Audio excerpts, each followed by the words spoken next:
Hello learners of English, welcome to the channel. My name is Ben and I have a question for you.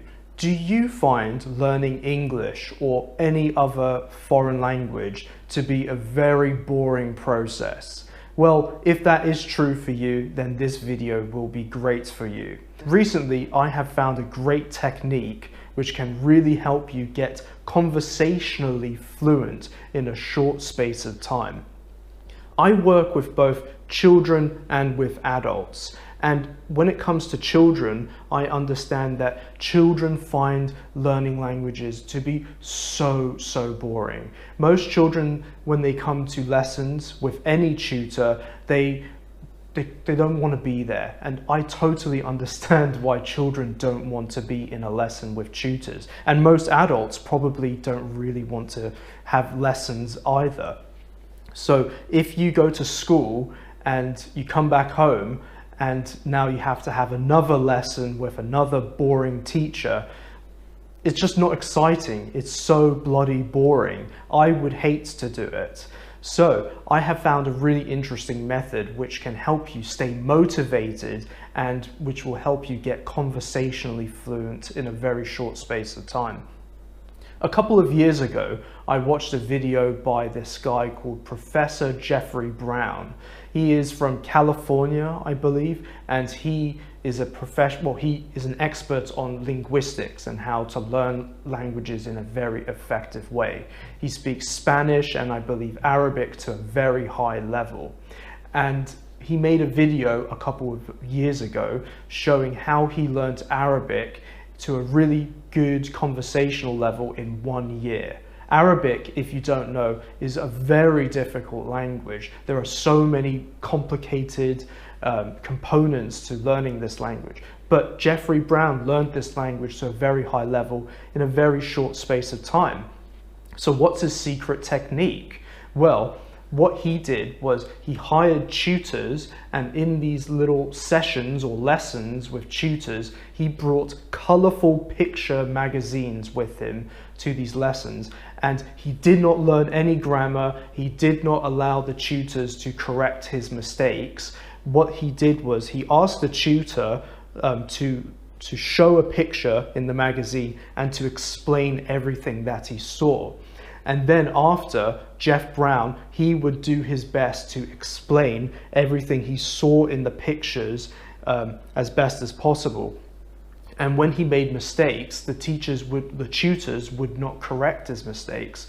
So they would look at pictures and they would talk about the pictures, and also they would ask questions about the pictures in Arabic. And this is a really natural way of learning a language. It's kind of like what you do with your parents when you are a little child learning your native language. Now, I don't believe that this is the only way to learn a language. I think you need to do some other things too. Personally, I love using flashcards, but flashcards are not good for everyone because some people find flashcards very boring. But personally, I find flashcards so interesting. So I use flashcards to help build my vocabulary range in Russian. But what I've started doing with children in my lessons is I have a picture encyclopedia which I use with children, and usually children react really enthusiastically to seeing these picture encyclopedias, and they have these big cool graphics with statistics and facts. I remember when I was a kid, I loved reading encyclopedias. They were so interesting to read. Let me know in the comment section if you enjoy reading encyclopedias or if you enjoyed reading encyclopedias as a kid. So what I do with children is, instead of doing loads of boring grammar drills, although we do some boring grammar drills because they have exams and they have to know some boring grammar stuff for the exams, but what I've started doing with children is I make them read for homework 1 page of the encyclopedia, and in the next lesson they have to tell me everything that they have learned about what they've read on the page that they had for homework in the encyclopedia. So it's kind of like a show and tell exercise. It's almost kind of like in the Russian education system where you have this thing called zachoti. We don't really have this in the British education system or the American education system, but in Russia, you have to read a textbook and you have to learn everything you can learn about a specific topic, and in the lesson you have to stand in front of the class and you have to tell the teacher everything that you've learned. Now, I know this can be scary for a lot of people, so this is why it's much better to do this not in a classroom in front of many people, but it's best to do it with a private tutor so you don't feel shy and you feel like you can make mistakes. So I recommend hire a tutor and look at an encyclopedia with the tutor and try to explain everything that you've learned in the encyclopedia to the tutor. It can be a really fun and interesting experience. Another type of book that's really interesting for children and for adults is the Guinness World Record book.